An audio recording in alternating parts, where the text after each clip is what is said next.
നമ്മുടെ വീട്ടിലുള്ള കമ്പ്യൂട്ടറുകളിലും ടി വികളിലുമൊക്കെ ഇതുപോലുള്ള ഒരുപാടധികം കേബിൾസ് കണക്ട് ചെയ്തിട്ടായിരിക്കും നമ്മൾ പലതരത്തിലുള്ള കാര്യങ്ങൾ അച്ചീവ് ചെയ്യുന്നത്. പക്ഷേ ഇതെല്ലാം നമുക്ക് ഒറ്റ കേബിളിലൂടെ ട്രാൻസ്ഫർ ചെയ്യാൻ പറ്റിയാൽ എങ്ങനെ ഉണ്ടാവും? അതാണ് ചൈനീസ് ഡെവലപ്പ് ചെയ്യുന്ന GPMI കേബിൾ എന്ന് പറയുന്നത്.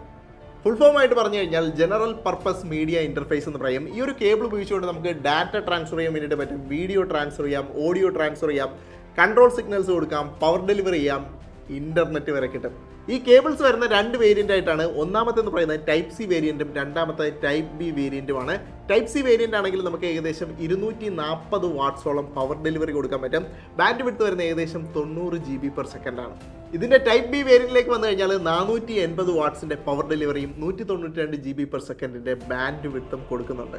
ഈ ഒരു കേബിൾ വരുന്നതോടുകൂടി നമുക്ക് മറ്റ് കേബിളുകളെല്ലാം ഒഴിവാക്കാൻ വേണ്ടിയിട്ട് പറ്റും. നമ്മുടെ സെറ്റപ്പ് എന്ന് പറയുന്നത് നീറ്റ് ആൻഡ് ടൈഡി ആയിരിക്കും. എൻവയോൺമെൻറ്റൽ പൊല്യൂഷൻ കാര്യമായിട്ട് കുറയും. റിസോഴ്സ് നമുക്ക് കുറച്ച് ഉപയോഗിച്ചാൽ മതി. അങ്ങനെ ഒരുപാടധികം ബെനിഫിറ്റ്സ് ഉണ്ട്.